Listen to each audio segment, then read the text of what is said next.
发生伫个1号半暝，一名安南病院种姓护理师，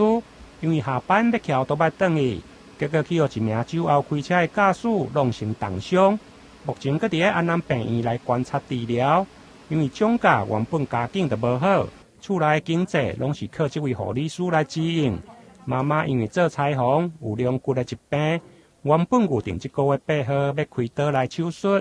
现在拄着查某囝去互弄成重伤昏迷，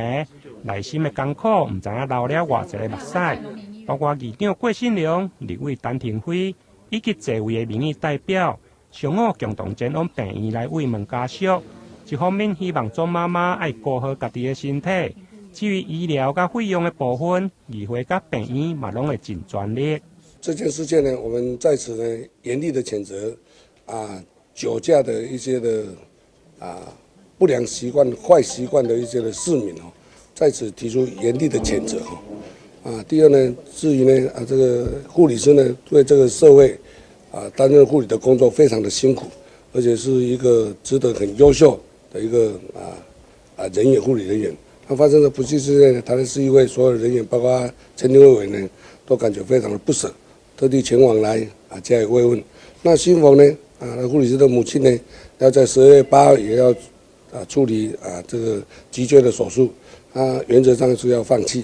那我是建议他继续去治疗，因为他现在也行动不方便，应该呢这自己身体呢先治疗才能够照顾自己的家人和女儿。所以我希望呢社会大众能够发挥爱心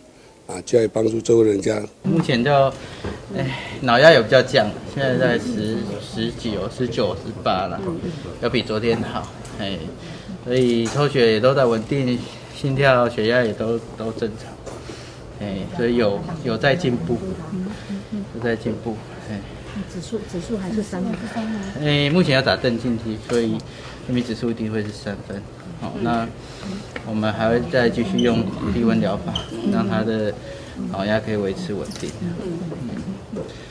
那昨天有做过断层扫描，那看起来